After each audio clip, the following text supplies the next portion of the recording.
Nous inclinons nos têtes dans la prière et nous allons nous apprêter à écouter la parole de Dieu.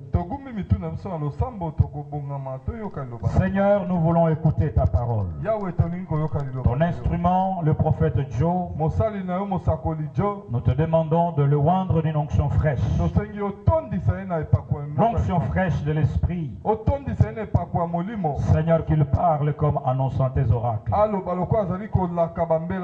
Nous te bénissons, Seigneur. Au nom de Jésus, nous t'acclamons, roi des rois. Nous t'acclamons, nous t'acclamons, nous t'acclamons. Les prophètes viennent nous parler de la parole de Dieu. Shalom. Que le Seigneur nous bénisse. Que ce jour de Pâques, ce dimanche de Pâques, nous apporte réellement les réalités de la Pâques dans nos vies.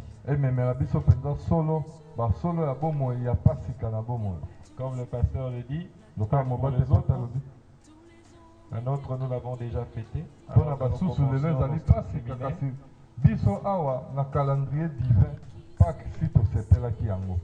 Nous allons lire les Écritures. Nous allons lire deux passages. Le premier passage, nous allons lire dans le livre de Genèse. Nous sommes au chapitre 14. Nous allons lire quelques versets à partir du verset 17. Nous lisons alors que vous suivez. Après qu'Abraham fut revenu vainqueur des Kedélaomer, roi, et des rois qui étaient avec lui, le roi de Sodome sortit à la rencontre d'Abraham dans la vallée des Savé, qui est la vallée de roi. Melchisédek, roi de Salem, fit apporter du pain et du vin. Il était sacrificateur du Dieu très haut. Il bénit Abraham et dit: béni soit Abraham par les dieux très hauts, maître du ciel et de la terre. Genèse 14. Et de la terre. Béni soit le très haut qui a livré tes ennemis entre tes mains. Et Abraham lui donna la dîme de tout. Le roi de Sodome dit à Abraham: donne-moi les personnes et prends pour toi les richesses. Abraham répondit au roi de Sodome: je lève la main vers l'Éternel, le Dieu très haut, maître du ciel et de la terre. Je ne prendrai rien de tout ce qui est à toi, pas même un fil ou un cordon de soulier, afin que tu ne dises: j'ai enrichi Abraham. Rien pour moi. Seulement, ce qu'ont mangé les hommes, les jeunes gens qui m'ont accompagné, et la part des hommes qui ont marché avec moi. Je cite Aner, Échol et Mamré, et eux plutôt prendront leur part. Deuxième passage.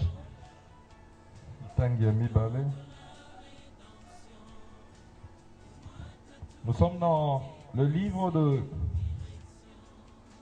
Colossiens. Nous allons lire un peu ici et là. Livre de Colossiens, chapitre 2e. Je lis verset 13. Vous étiez morts par vos offenses et par la circoncision de votre chair. Il vous a rendu la vie avec lui, en nous faisant grâce pour toutes nos offenses. 14.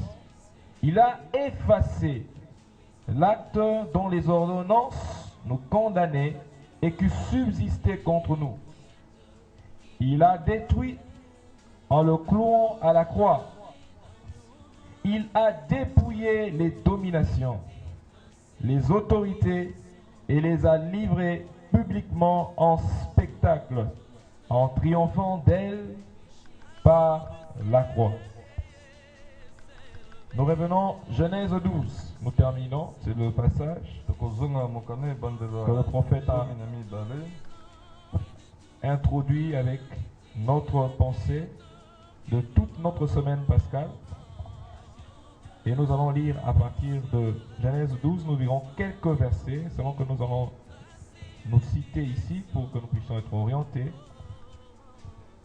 L'Éternel dit à Moïse, excusez-moi, et à Aaron, dans les pays d'Égypte, je suis au verset 1er, ce mois-ci sera Exode 12. Excusez-moi, Exode 12.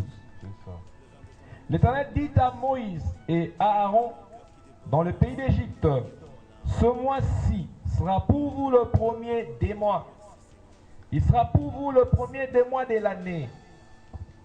Parle à tout l'ensemble d'Israël et dit, le 10e jour de ce mois, on prendra un agneau pour chaque famille, un agneau pour chaque maison.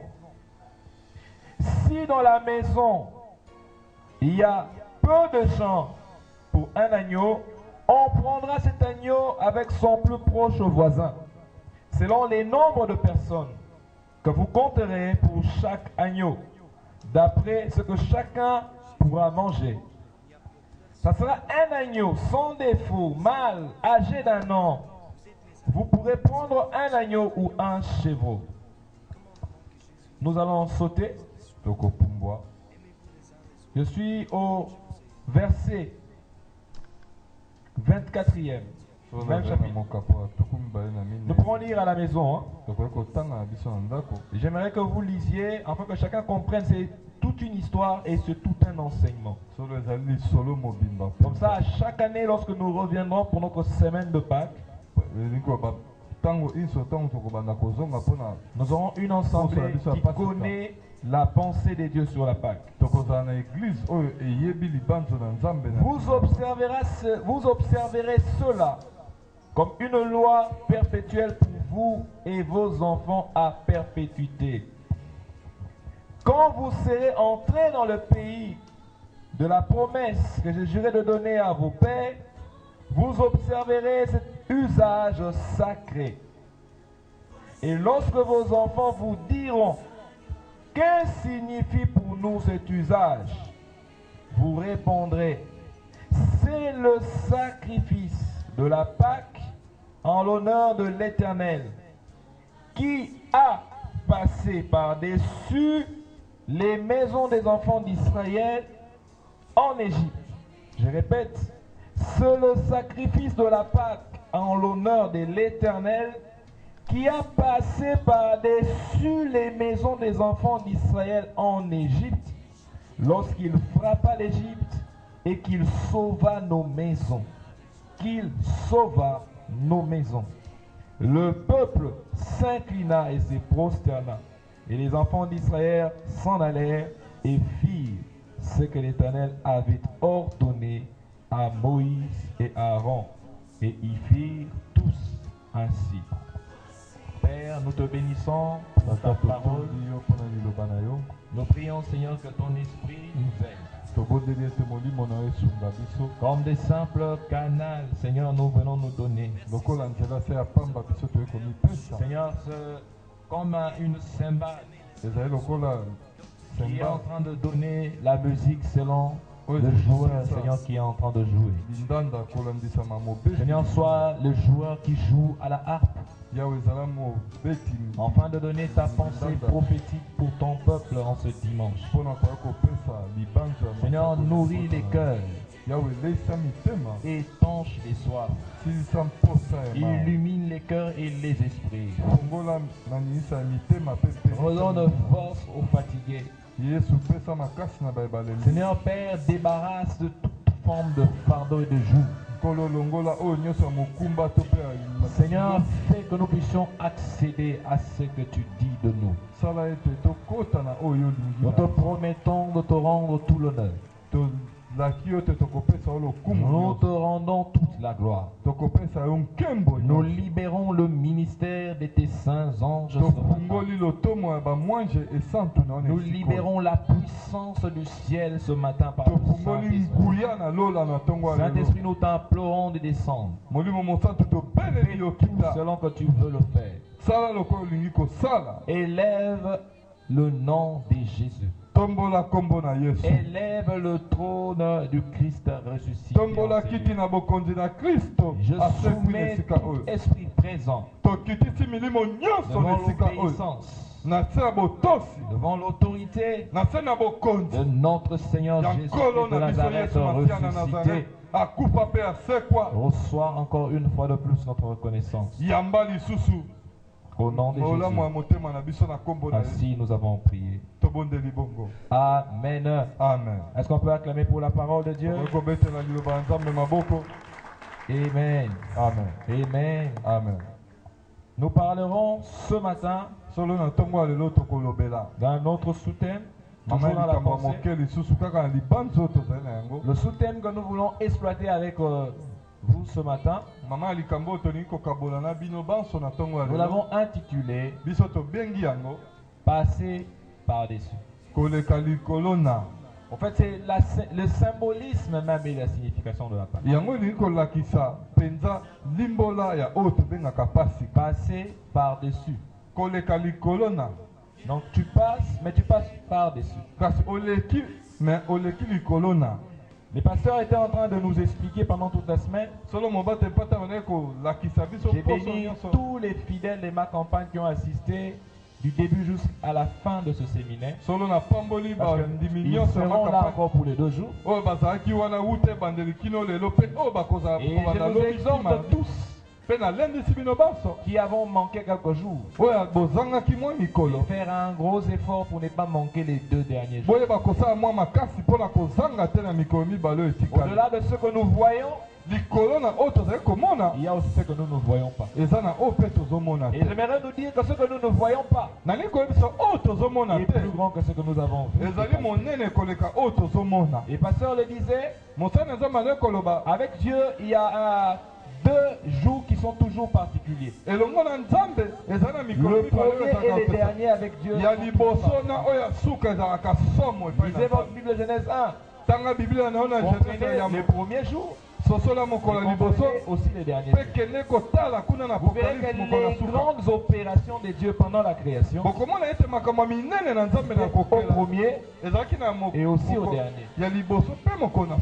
Amen. Amen. Donc ne manquez pas la fin de ce séminaire. Passer par-dessus. C'est le signe même et la traduction de la pensée de la Pâque. La Pâque, qui de l'hébreu traduit Pisa, Pesa pour certaines prononciations, c'est au fait, les fêtes de passer par-dessus. C'est aussi la même pensée. Passer à côté. Passer outre. Ou encore passer au travers. Donc on est passé normalement selon le fait. On devait croiser ou se cogner ou se buter à quelque chose. Mais quelque chose est arrivé, un fait s'est produit. Et on est passé à côté. On est passé par-dessus. C'est un peu aussi comme on peut dire, c'est louper le coche. Amen. Amen. Amen. Amen. C'est comme le pasteur l'a dit. Les anglophones, je n'ai pas l'accent de Daddy. C'est la même chose. Passer par-dessus. Et c'est le symbolisme de ce qui s'est passé alors de la Pâque en Égypte. Et il nous faut comprendre une chose. Il n'y a pas eu des Pâques avant Exode 12. Dans la forme institutionnelle. Selon que les choses se passaient avec Israël, Israël a vécu sous des tentes dans les pays de la promesse. Et alors qu'il n'était pas encore vraiment une nation. C'était une tribu, si je peux le dire, une famille même, qui avait une promesse. Là on parle d'Abraham. Vous verrez que quand j'étais en train de lire, je parlais d'Abraham.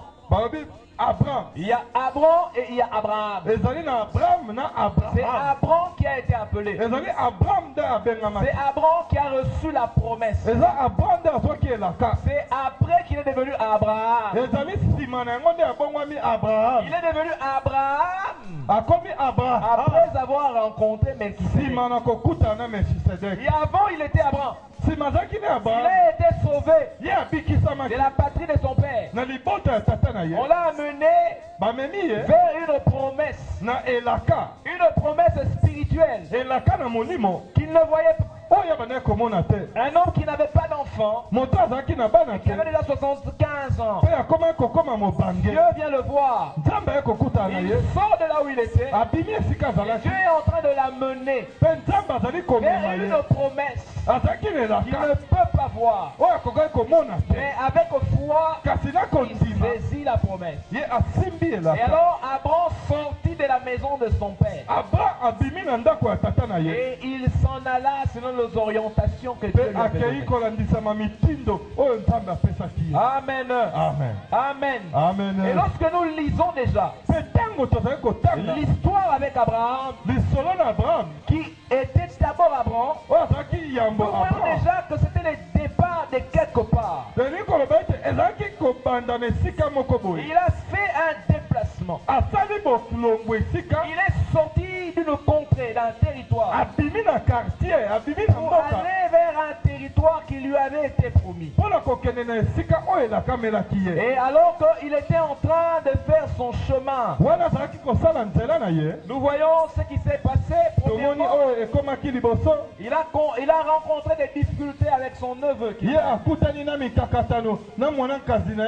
Et son neveu s'est séparé d'avec lui. Nous connaissons l'histoire où Abraham dit: choisis, si tu vas à gauche, je vais à droite.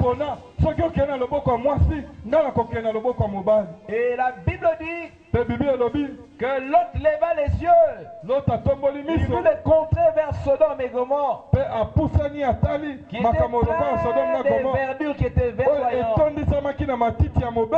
Certainement là il y a la vie. Et il s'est séparé d'avec Abraham. Et lorsque Abraham est resté, quelque temps après, c'est l'histoire que nous avons lue dans Genèse chapitre 14. C'est aussi un passage qui parle d'un fondement sur l'institution d'un Passover. La Bible dit, il arriva que la contrée sur laquelle il s'était établi fut attaquée. Il y avait 4 rois qui se sont ligués pour aller combattre les rois qui étaient dans ce territoire. Lorsqu'ils sont arrivés, la Bible dit qu'ils ont fait des prisonniers, et parmi les esclaves, donc quand on te faisait prisonnier à l'époque, c'était devenir un esclave. Parmi les gens qu'on a amenés, Lot aussi fut amené. Et parmi les rescapés, les fouillards, quelques-uns vinrent apporter la nouvelle. Ils dirent à Abraham: ton neveu Lot a été emporté avec ses enfants et avec tous ses biens. Lorsque vous lisez plus haut et un peu plus bas pour comprendre certaines subtilités dans le passage, ces gens ont dépouillé. Après avoir dépouillé, ils ont aussi pris des esclaves. Ils ont fait des captifs. Et la Bible dit qu'Abraham aussi est allé réunir 4 autres rois. Et ils sont allés pour récupérer les leurs. Après le combat, la Bible dit, et c'est là que le passage a commencé. Abraham fut sorti vainqueur des Cadorlaomer. C'est là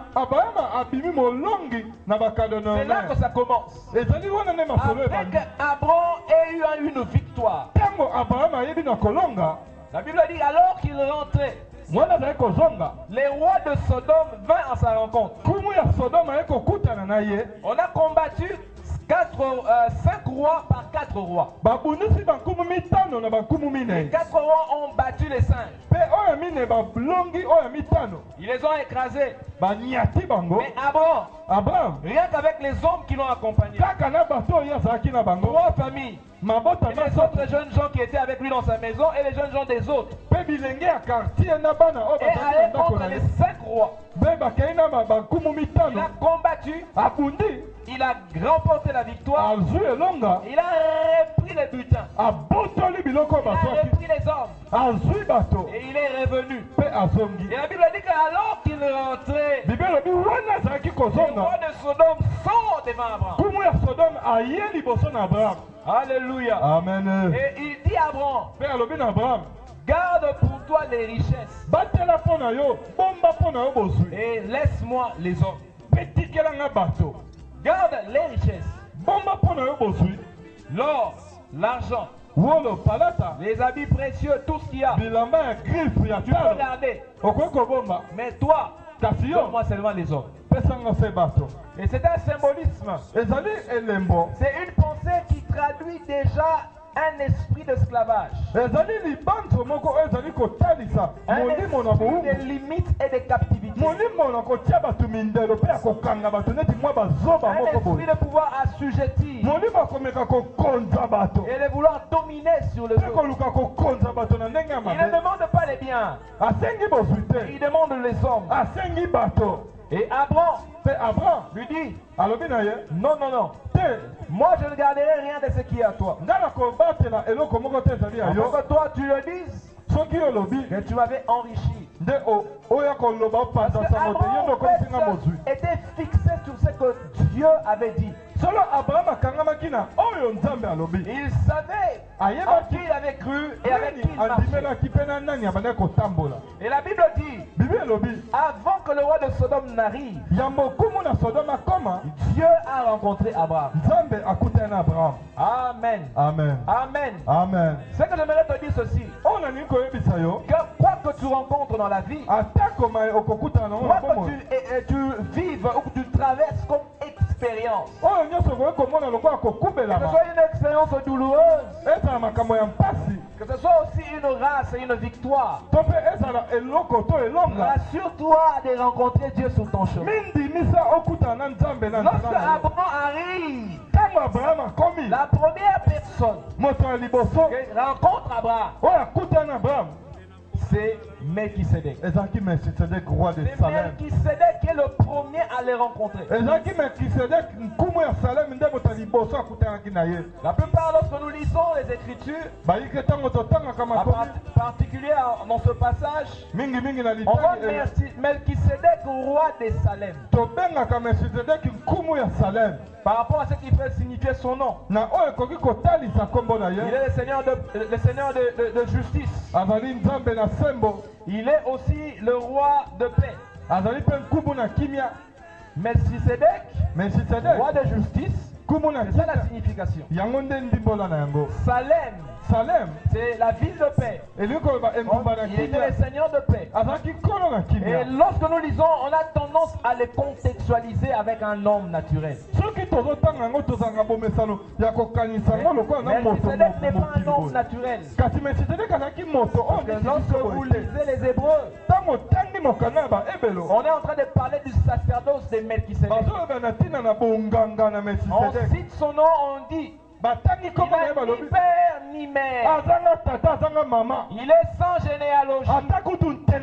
Donc ce qui dit que ce n'est pas un homme. Parce qu'un homme doit avoir une généalogie. Un homme une lignée. Même si ses parents ne sont plus, mais on sait qu'il en a eu. Mais les Melchisedec ont dit, il est sans généalogie. Il est sans père, sans mère. Et on continue, on dit, il n'a pas de commencement et il n'a pas de fin. En d'autres termes, c'est Dieu lui-même. Et c'est Dieu qui vient rencontrer Abraham. Et la Bible dit, il vient avec le pain et le vin. Le pain et le vin. Ce sont les symbolismes qui accompagnaient la Pâque. Comme pour dire, la première expérience pascale dans les Écritures, ou si on peut le dire ainsi, les symbolismes qui illustraient ce que Dieu déjà était en train de préparer pour le peuple. Il l'a déjà fait avec Abraham. Et lorsqu'il l'a fait avec Abraham, vous lisez au chapitre 15, la Bible dit, après ces événements, l'Éternel s'est révélé encore à Abraham. Mais lorsque vous lisez plus tôt, vous verrez que l'Éternel avait arrêté de parler à Abraham. Il lui a parlé, et après un moment il ne parlait plus. Mais après cette expérience, lorsqu'il rencontre Melchisedec, la Bible dit, Abraham lui donna la dîme de tout ce qu'il avait.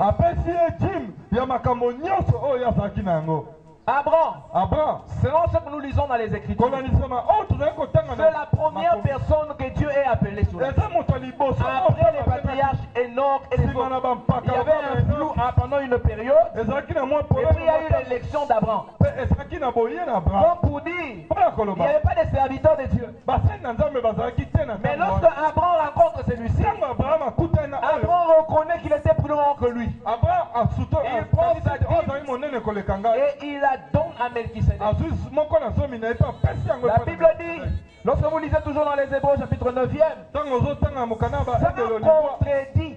C'est les supérieurs qui bénissent l'inférieur. Et c'est l'inférieur qui donne la dîme au supérieur. Donc Abraham a reconnu le Melchisedec était en d'autres termes celui qu'il avait appelé. Et c'était celui qui devait l'amener à arriver là où il devait aller. Et juste dans les chapitres 15e, l'Éternel s'est révélé encore à Abraham. Et il lui dit, ta récompense sera grande. Alors Abraham qui parle et dit, je m'en vais rejoindre mes pères. Et je n'ai pas d'héritier. Celui qui va hériter, c'est Eliezer de Damas. Et alors l'Éternel lui dit, c'est un enfant sorti de tes entrailles qui héritera. Et c'est là maintenant le commencement de l'introduction du abrahamisme. Et l'Abraham commence à devenir Abraham. Celui qui était père élevé, d'après la signification d'Abraham, était en train de devenir le père d'une multitude. Selon la signification d'Abraham, je suis en train d'annoncer à une personne en ces lieux. Le temps est arrivé où tu deviens aussi porteur et porteuse d'une multitude. La multitude dont je parle ici n'est pas seulement en termes d'hommes. Je ne parle pas seulement en termes d'enfants. Je parle d'une multitude en termes de créativité, de productivité. Je parle d'une multitude en termes de ce que Dieu va te multiplier comme bénédiction. Là où tu as été élevé, l'Éternel va aussi te multiplier. Là où les hommes n'ont pas fait cas de toi, j'annonce que l'Éternel fera que les hommes commencent à regarder avec honneur, avec révérence. Là où tu as été négligé, là où tu as été regardé du bas, je vois les hommes commencer à te regarder d'en haut. Parce que l'Éternel, ton Dieu, est en train de cheminer avec toi. Et dans cette période pascale,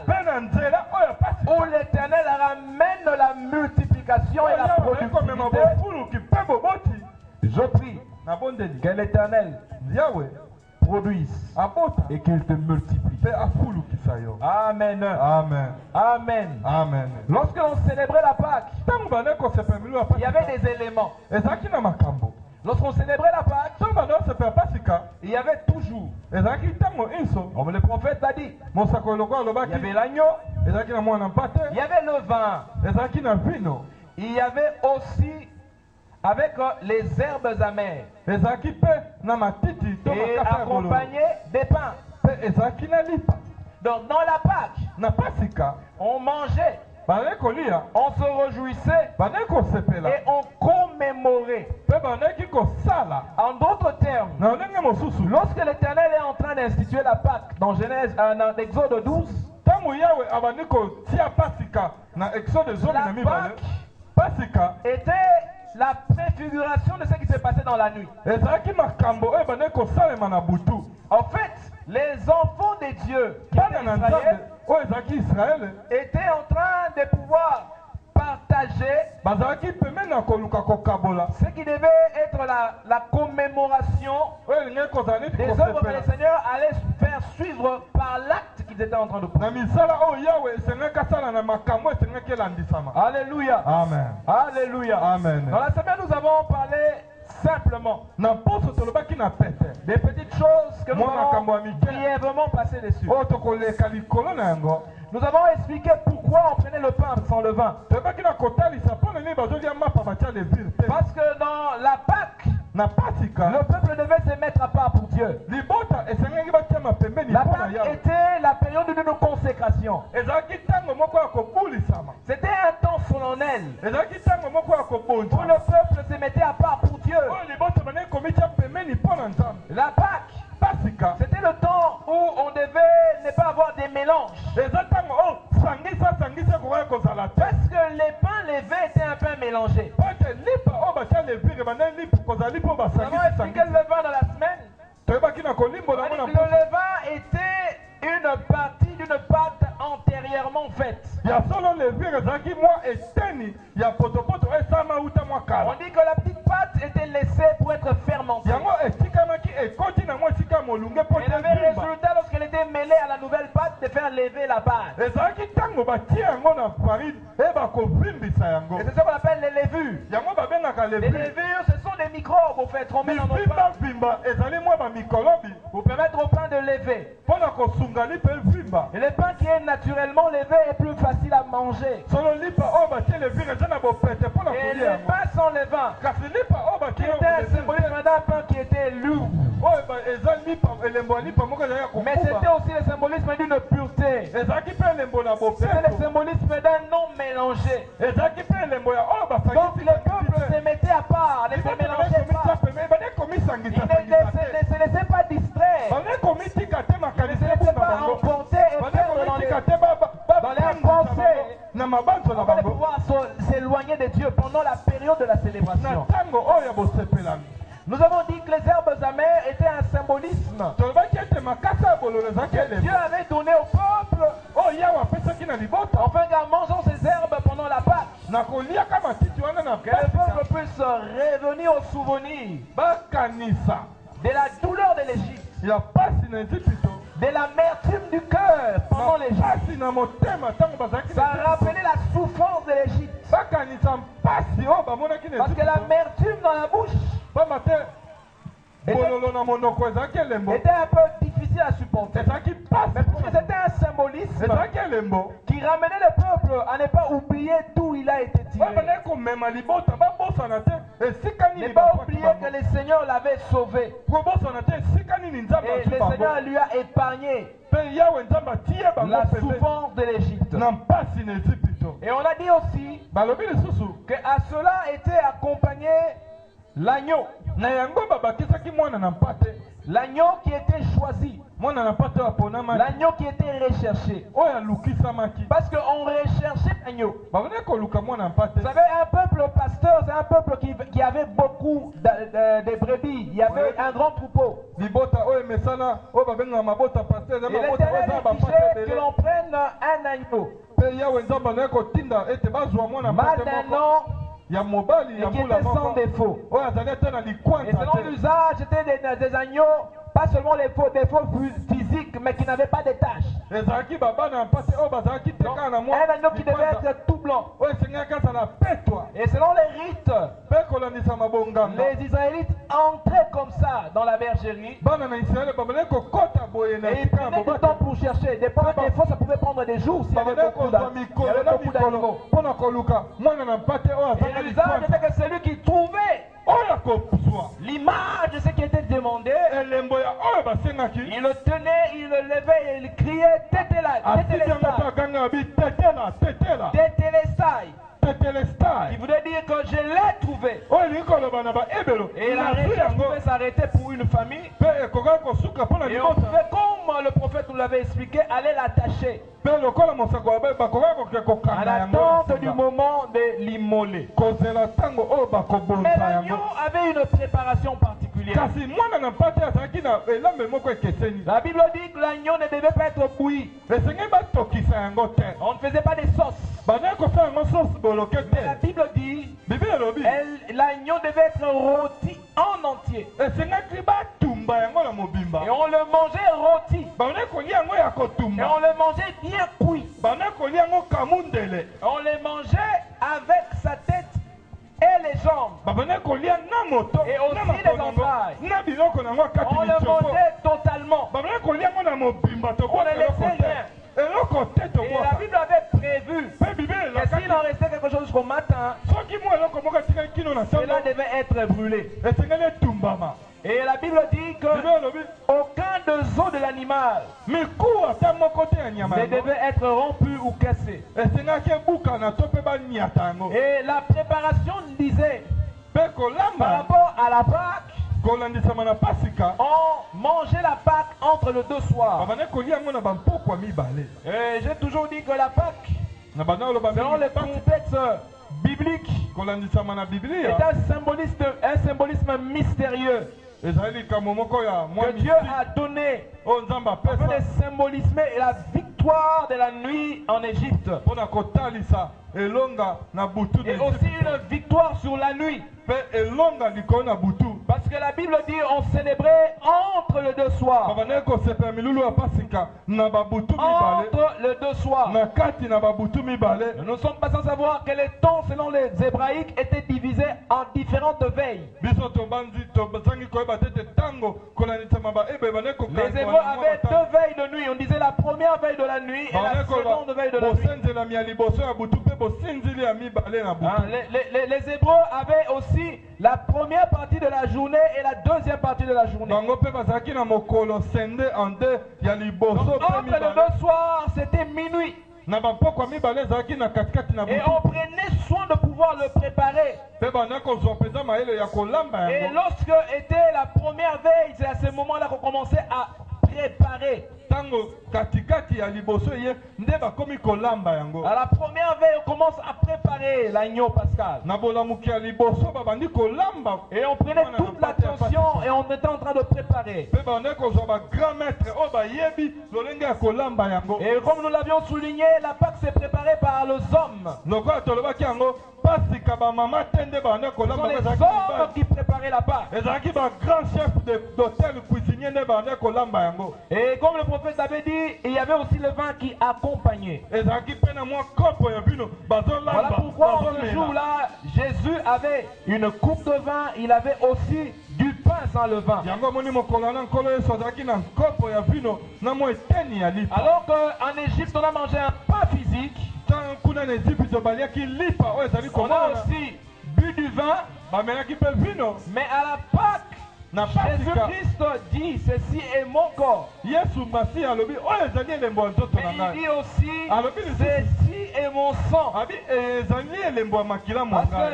le vin qui était pris à la Pâque et aussi Le pain qui était mangé pendant la Pâque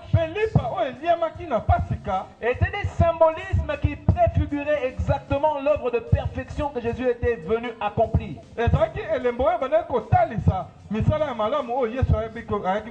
comme le prophète l'avait souligné, si la première Pâque fut fêtée ou inaugurée pour le juif,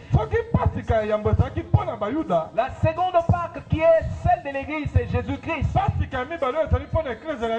Elle était symbolisée, elle était le symbolisme de la vie que Jésus nous a donnée, le rachat que Jésus nous a donné. En fait, la Pâque était le symbolisme du rachat et de rédemption. Parce qu'à la Pâque, l'agneau immolé, c'est celui qui prenait la place de celui qui devait mourir dans la maison. Parce que les destructeurs étaient descendus pour frapper les premiers. Les destructeurs étaient descendus pour entrer dans toutes les maisons. Voilà pourquoi on dit lorsque vos enfants vous demanderont, vous direz que c'est la célébration de la Pâque. Car en ce jour, l'Éternel passa au-dessus de nos maisons. Parce que les jugements étaient descendus. Mais ce qui a épargné les maisons, c'était les sacrifices de l'agneau mâle d'un an sans défaut. Quand les sangs étaient aspergés sur les portes et les linteaux. Donc les destructeurs, en voyant le sang, ils voyaient le rachat, ils voyaient la rédemption, et ils passaient au-dessus, ils passaient outre, parce que les destructeurs étaient venus pour prendre ce qu'il était venu prendre. Il avait une rançon à prendre. Et alors qu'il arrivait, quand il trouvait une maison qui avait déjà payé, il passait outre la maison qui avait déjà payé. Et c'était le symbolisme de la Pâque, qui est que le symbolisme préfiguration de Jésus, qui aussi comme un agneau mâle, sans défaut, sans aucune souillure, sans aucune imperfection. La Bible dit lui qui n'a jamais connu les péchés, lui qui n'a jamais fait le mal. La Bible dit que les châtiments qui devaient être pour nous est tombé sur lui. Voilà pour nous qui sommes des maisons spirituelles aujourd'hui, le symbolisme de notre Passover. Parce que Jésus qui a payé à la croix, et on dit que Tétélestai, tout est accompli. Parce que lorsqu'on regarde à la croix, on voit que pour toi, ta rançon aussi a déjà été payée. Lorsqu'on regarde ta vie, lorsqu'on cherche à te malmener, à la croix, il y a encore l'agneau qui est en train de parler pour toi. Lorsque l'on veut te faire du mal, lorsque les gens veulent te crasser, lorsque les maladies, la peste veut souffler dans ta maison, lorsque la pauvreté semble te malmener, lorsque la sécheresse commence à déployer sa puissance, mais là nous dit l'église de Dieu de pouvoir regarder encore la croix, parce qu'à la croix il y a encore un Tétélestai, c'est le Tétélestai qui a payé. Ce que tu cherches dans ma vie, je vais te dire une chose, je n'ai rien à te donner, tu n'as aucun droit sur moi, parce que celui qui est à la croix avait déjà payé. À chaque fois que les choses deviennent compliquées, à chaque fois que les situations se compliquent, j'aimerais nous dire, enfants de Dieu, j'aimerais te rassurer, peuple de Dieu, je te rassure, ma compagne Gospel Church, il y en a un qui a déjà payé. Et je dis que le temps est arrivé où tout ce qui venait contre ta vie doit passer par-dessus. J'aimerais que tu fasses cet exercice, dit par-dessus. J'aimerais que tu dises par-dessus. J'aimerais que tu le dises encore par-dessus. Les sentences de famille par-dessus. Je dis que l'échec par-dessus. Je dis que la faiblesse par-dessus. Je dis que l'égarement par-dessus. Je dis que l'oppression par-dessus. Je dis que la pauvreté par-dessus. La maladie par-dessus. C'est la saison de la Pâque. À la Pâque, nous célébrons.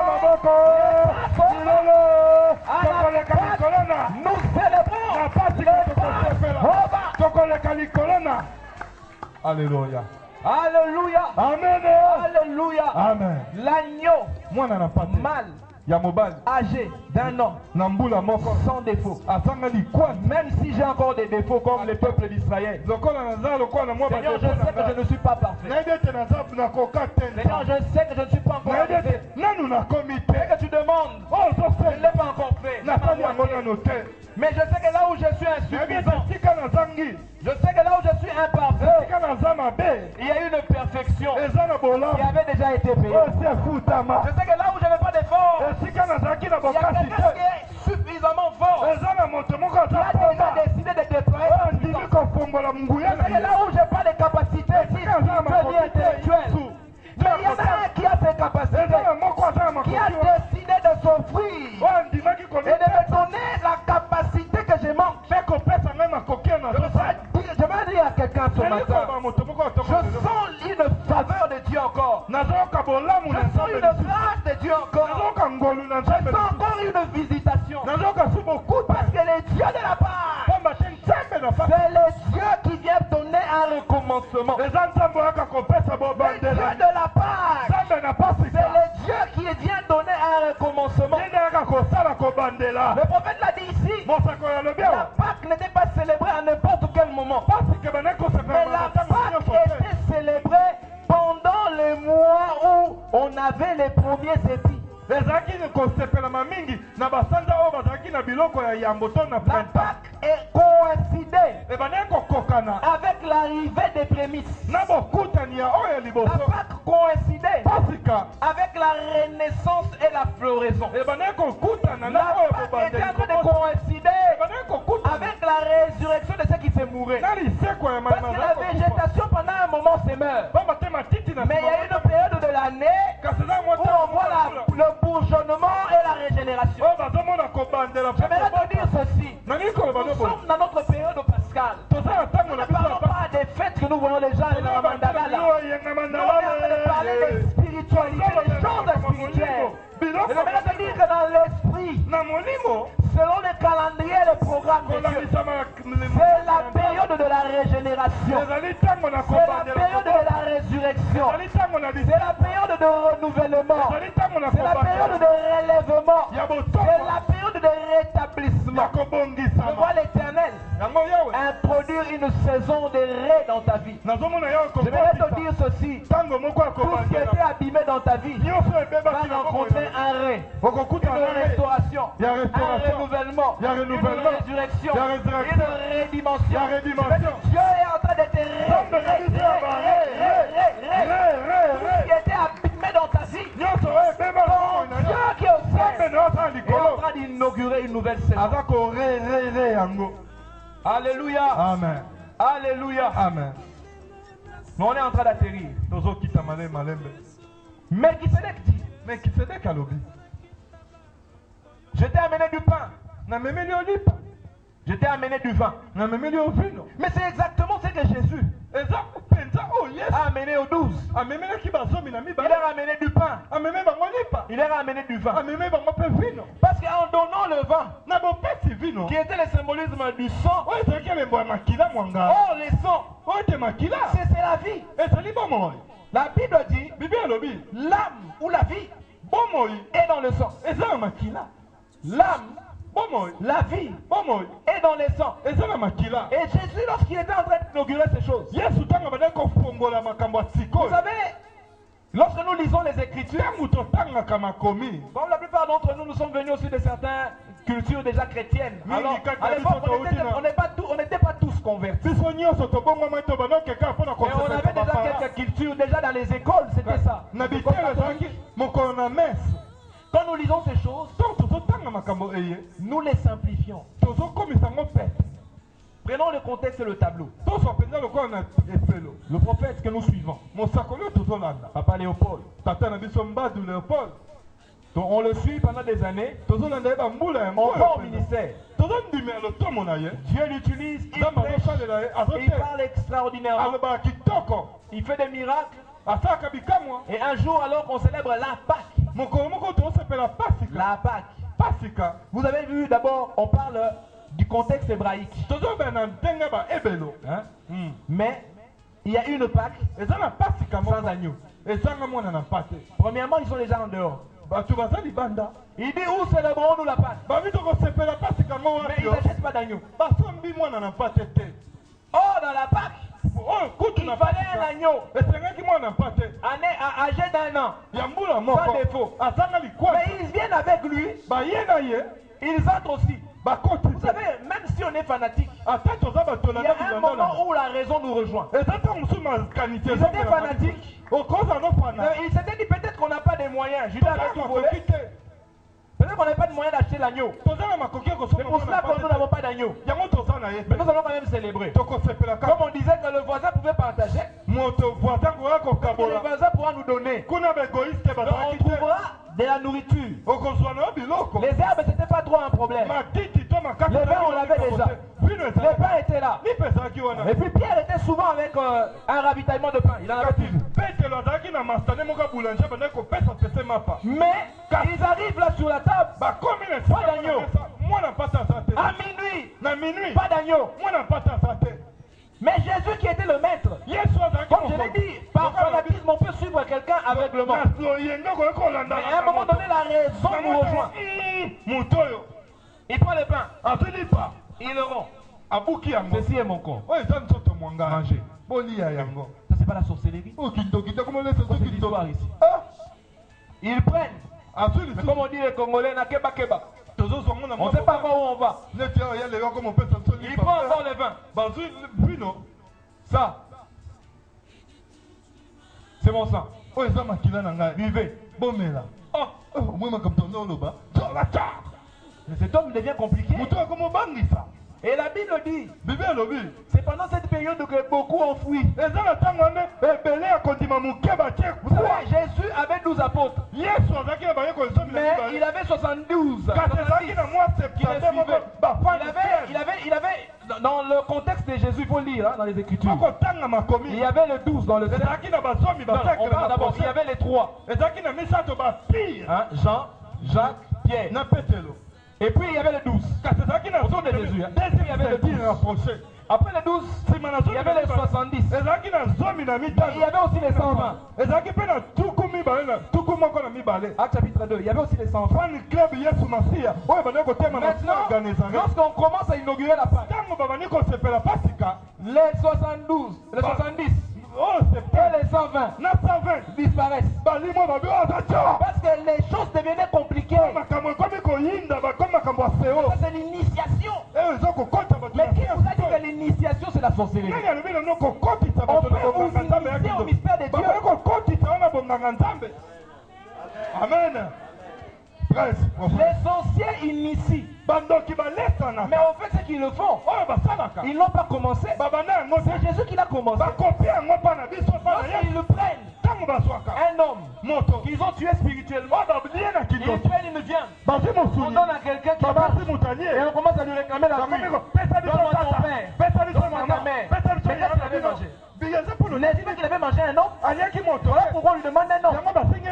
Mais c'est Jésus qui était le premier à inaugurer le mystère. Qui était homme et il était aussi l'agneau. Il s'est fait lui-même agneau parce que c'est l'agneau qui devait payer.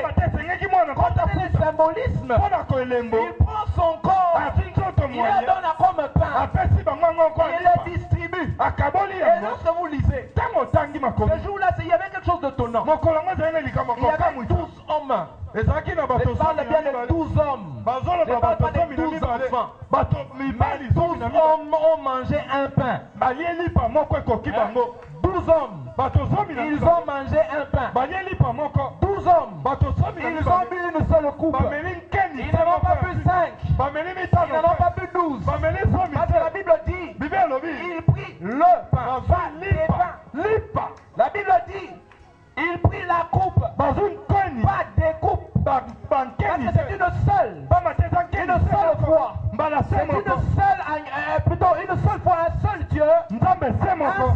agneau. Une seule rédemption à laquelle Dieu était en train de connecter ce qui était avec lui.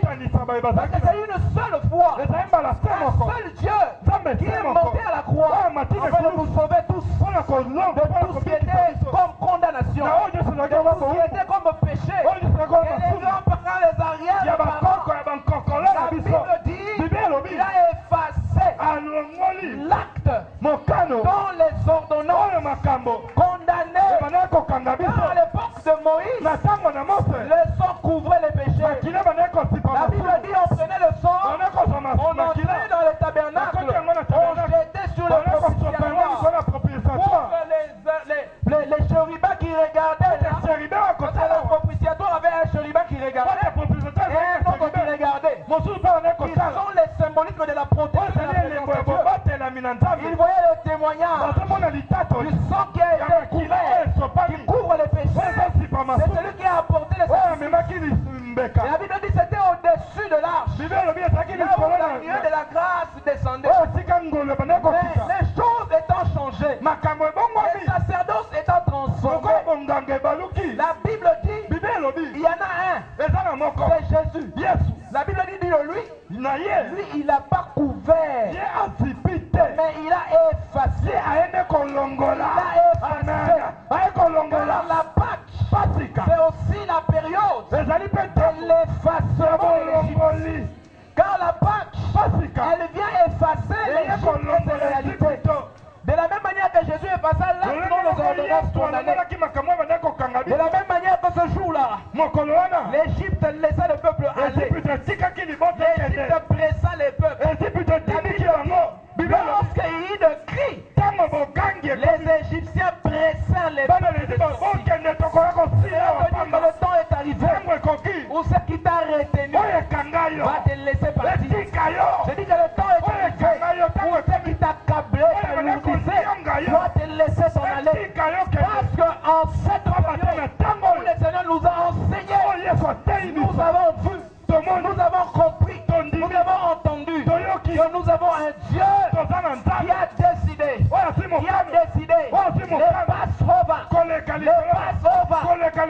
Passover, de la même manière, ton Dieu est passé sans t'atteindre. Aucun ennemi de ta vie vient t'atteindre. Si ton Dieu est passé et qu'il ne t'a pas atteint, je dis que le temps est arrivé où aucune flèche de l'ennemi ne pourra rencontrer ta vie. Le temps est arrivé où aucune flèche de ton ennemi ne doit rencontrer ta vie. Maintenant tu te lèves, nous allons.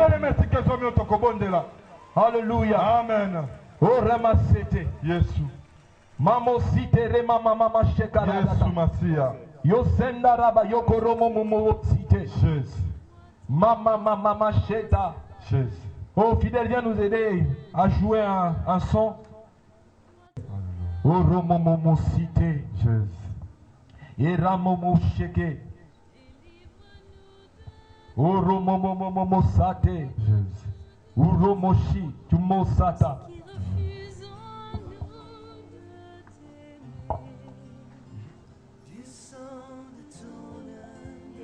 Alléluia. Oh, tes yeux sont fermés s'il te plaît. Je sens la grâce de Dieu. Je sens sa faveur. Nous avons des périodes prophétiques dans cette assemblée.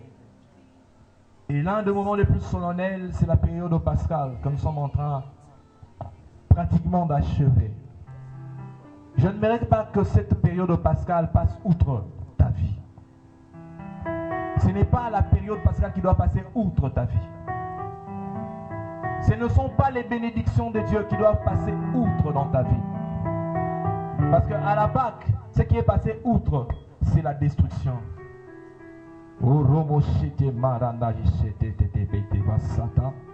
Nos mains, oh yes, à moitié levées. Je te vis sur la croix. Maintenant je veux le ressusciter. Seigneur, montre-toi. Oui, montre-toi. Tel que tu es. Yes. Oui, Seigneur, montre-toi. Oui, montre-toi tel que tu es. Oui, moi, je te vis sur la croix. Maintenant, je veux le ressusciter. Seigneur, montre-toi. Dis-le. Oui, montre-toi tel que tu es. Montre-toi, montre-toi, montre-toi, montre-toi tel que tu es, Seigneur. Oui, moi j'ai reçu la promesse. Maintenant je veux la réalité. Oui, Seigneur, montre-toi. Yes, montre-toi tel que tu es. Montre-toi, montre-toi, montre-toi. Dis-le encore. Montre-toi tel que tu es. Seigneur, montre-toi, montre-toi, montre-toi. Montre-toi tel que tu es. Oui, yes, moi je reçus ta parole. Maintenant je veux la réalité. Oui, Seigneur, montre-toi. Dis-le. Montre-toi tel que tu es. Montre-toi, montre-toi, Seigneur. Montre-toi, montre-toi. Oh, montre-toi, montre-toi. Yes, yes, yes, yes, yes, yes. Oh, Ramamama Chétélé. Oh, Ramamama. Montre-toi, montre-toi. Jésus, je dois te voir tel que tu es. Je veux te voir en réalité tel que tu es. Je veux voir la totalité de ta grâce. La totalité. Je veux te voir, Seigneur. Je veux te voir, Seigneur. Nous ne voulons pas un Christ partiel. Nous ne voulons pas un Christ partiel. Nous ne voulons pas une partie de Jésus. Nous voulons la totalité de Jésus. La Bible dit, l'agneau était consommé en entier. Il était consommé en totalité. L'agneau était entièrement consommé. Nous ne voulons pas un agneau partiel. Nous ne voulons pas la moitié. Nous ne voulons pas la jambe. Nous ne voulons pas seulement le bras. Nous ne voulons pas seulement la tête. Nous ne voulons pas seulement les entrailles. Nous voulons un agneau complet. Nous voulons un agneau complet. Nous voulons un agneau complet. Montre-toi. Montre-toi. Oh, montre-toi. Oh, montre-toi.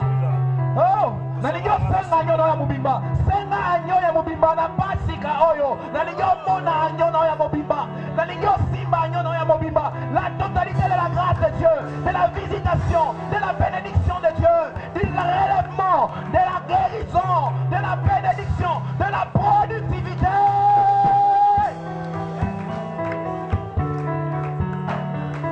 Oh, Ramamama, nalobaki yo kozwa promesse te, nalobaki yo komakate, nalobaki yo kozwa promotion te, nalobaki yo mosala oyo perdre, okozwa mosala mosusu te. Ayeswe, lobi naliaki liboko, lelo nalingi nzambe, nalia pate ya mobimba, nalingi pate ya mobimba, nalingi pate ya mobimba. Oh, Ramamama, réclame l'agneau, réclame l'agneau, réclame l'agneau, réclame l'agneau. Il a tout payé, il a tout payé, il a tout payé, il a tout payé, il a tout payé, il a tout payé, il a tout payé, il a tout payé. Yes, yes, yes, yes, yes, yes. Roma momo cité. Oh momo cité. Oh Roma cité. Yes, yes.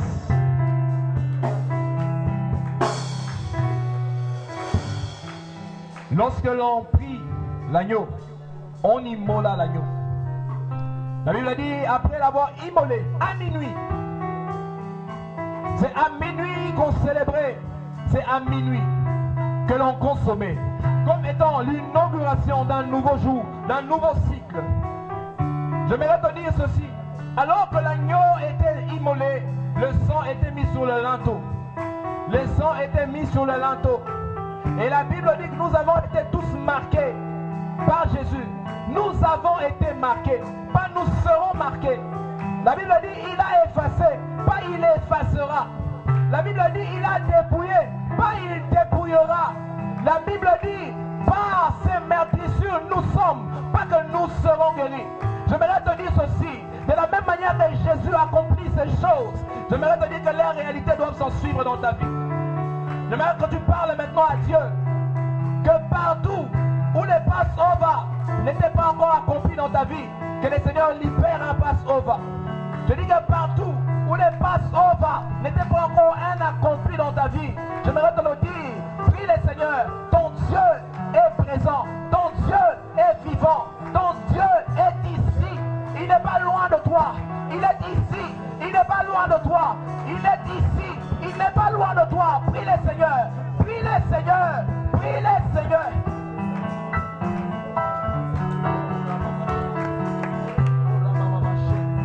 Ora mama mashe, ora mama mama masheta, isena la bada bayote, ira mama mashite, yerata yikara mayoto bobo sikara baba baba. Nos mains sont levées.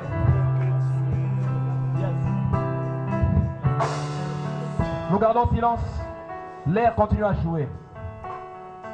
Yes. L'Esprit de Dieu me dit que le Seigneur va marquer plusieurs. Le Seigneur va marquer plusieurs ce matin. Yes. Oh Seigneur, montre-toi, montre-toi tel que tu es. Montre-toi, montre-toi, montre-toi. Oui, montre-toi tel que tu es. Je dis, oui, montre-toi, montre-toi. Seigneur, montre-toi tel que tu es. Montre-toi, montre-toi. Montre-toi. Tu es vivant tel que tu es. Puis montre-toi, montre-toi.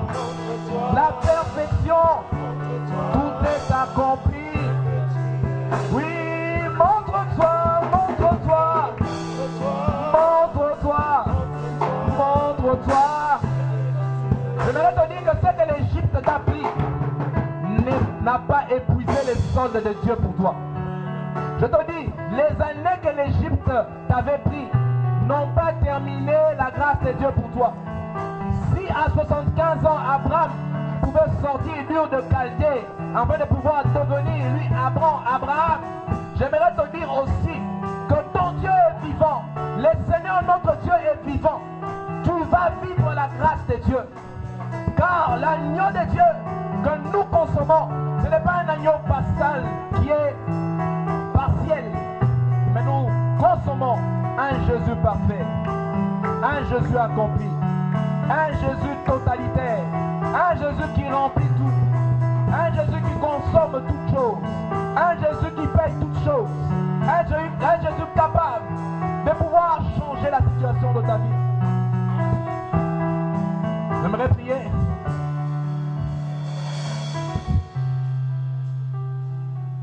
Nous jouons seulement en sourdine avec eux. Nos yeux sont fermés.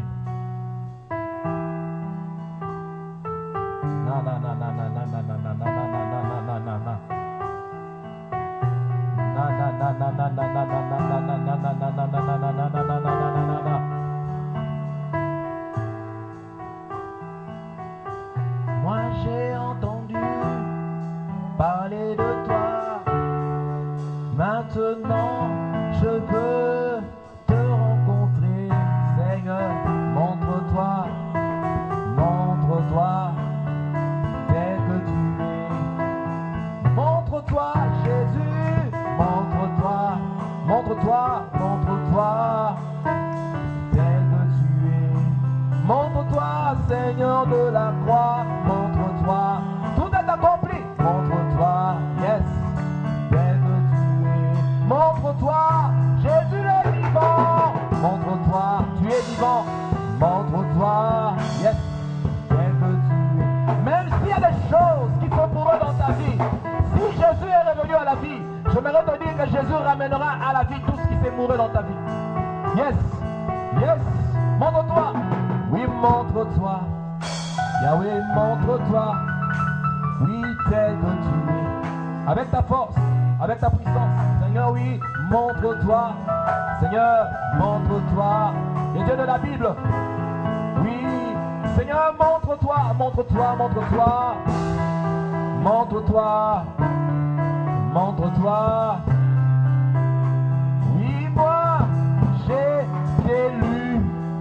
dans ma Bible.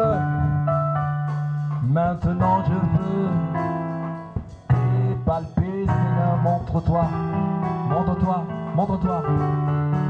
Combien sont à moitié levés, j'aimerais prier. Seigneur Père, avec crainte et tremblement, simplement, avec un cœur, Seigneur, repentant et un cœur obéissant. En cette saison de Pâques,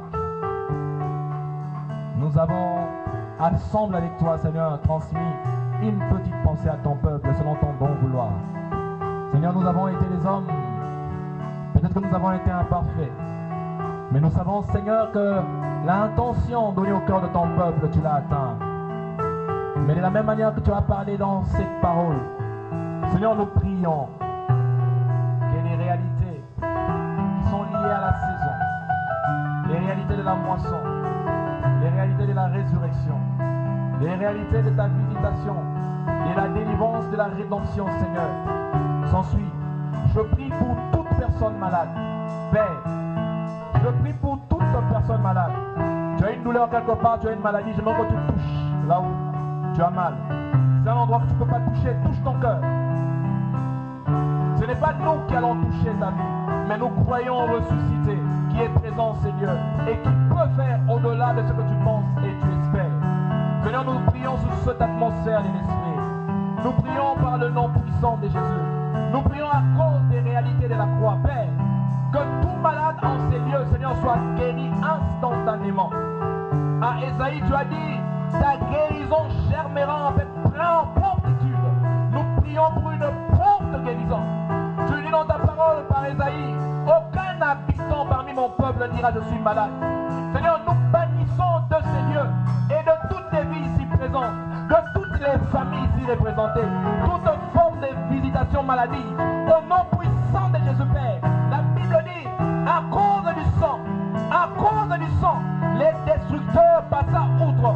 J'ai dit que le temps est arrivé où toutes les maladies, les sentences de l'ennemi, les malédictions, j'ai dit Père éternel, toutes les sentences, les mauvaises imprécations doivent passer outre au nom de Jésus. J'ordonne à ton ennemi, j'ordonne à tes adversaires d'oublier ton adresse, d'oublier ton adresse, d'oublier ton adresse. Je t'efface de l'agenda de tes ennemis, je t'efface de l'agenda sorcellérique de ta famille, je t'efface de toutes les destinées mauvaises que l'ennemi avait conçues contre toi depuis l'enfer. Au nom puissant de Jésus, au nom puissant de Jésus, au nom puissant de Jésus, j'en appelle à la confusion dans les camps des Égyptiens, que Pharaon, depuis le plus grand jusqu'au plus petit, soit confondu au nom de Jésus. Car la gloire de Dieu, c'est de pouvoir changer l'état des choses. Que les sentences prononcées contre toi se retournent contre tes ennemis. Dans le nom de Jésus, je dis que les sentences prononcées contre ta famille se retournent dans les camps de tes ennemis. Au nom de Jésus, au nom de Jésus, au nom de Jésus, au nom de Jésus.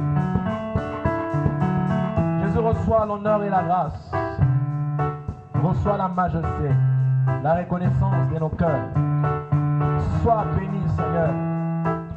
Continue ton œuvre, toi qui es parfait, jusqu'à la perfection. Ainsi nous avons prié. Amen. Dieu nous bénisse. Alors que Daddy revient.